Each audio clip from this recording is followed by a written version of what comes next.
Marami ang patuloy na nakakaranas ng naka-X ang content monetization policies nila sa in-stream ads. Sa mga nagme-message sa akin, paumanhin po sa inyong lahat. Hindi ko po masagot ng sabay-sabay. Sana po maunawaan niyo ako. Ang talagang makakatulong para maalis ang X na yan ay ang masunod natin ang kanilang mga policies o ang kanilang mga patakaran. Hindi din natin maaalis ang violation kung hindi natin aalisin ang ating post na pinagmulan ng mga ito.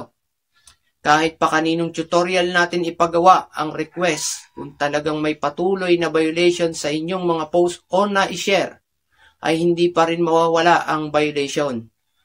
Tanging si Facebook ang may kakayahan para makapagdesisyon kung dapat maalis na ang pinoproblemang violation na nakikita natin. Alam naman natin na hindi madaling hanapin ang post natin na maaaring may violation. Kaya napakahalaga na mapag-aralan natin ang mga dapat nating iwasan. Sa ngayon, hindi natin may bibigay ang kabuuan para maipaliwanag lahat dahil napakalawak ng nilalaman ito. Papakita ko lang muna sa iyo ang ilan sa mga dahilan kung bakit nakakaranas tayo ng mga ganitong sitwasyon. Kung may oras ka naman para basahin, makikita mo ito sa policies nila. Click mo ang menu, iswipe mo, at i-click mo ang Terms and Policies. Tapos, click mo itong Community Standards. Para mas maunawaan mo kung Tagalog ang gusto mo, i-click mo na itong language sa itaas at hanapin mo ang Pilipino.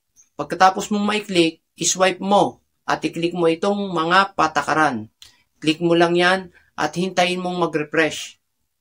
Ito mga idol ang makikita mo kapag nagawa mo yan. Una, mga karahasan. Alam mo na siguro ang ibig sabihin dito. Ayaw nila ng mga pananakit o mga violenteng maaaring ikapahamak ng kapwa. May nakalagay dito. Pag na-click natin yan, may paliwanag sila para dito. Sunod, itong tungkol sa kaligtasan. Ito ay mga gawain na maaaring ikapahamak ng bawat isa. Mga nakakasakit na content o nilalaman. Kailangan maingat din tayo sa bawat mabibitawang salita, lalo na ang mga mararahas na salita, mga nudity. Iwasan talaga natin ito. Kahit pa nasa tamang edad na tayo, bawal pa rin gawin yan. Integridad at authenticity. Maganda na tamang lahat ang pagkakilanlan sa atin. Simula sa ginawa nating account, hanggang sa mga content na ginagawa natin. Dapat may tamang pagkakilanlan sa atin. Sunod, itong intellectual property. Gusto ni Facebook, sariling gawa at original na sa atin talaga ang mga na-upload natin. Kung sa palagay mo may mga video o post ka na hindi talaga ikaw ang nagmamay-ari, i-delete mo na yan. Dahil kung sa ngayon di ka pa nakakaranas ng violation, darating at darating din sa iyo ang violation kapag binaliwala mo ang patakaran nila. Isa pang paalala, idol, nararanasan din natin malimit ito. Sarili naman nating gawa ang mga video.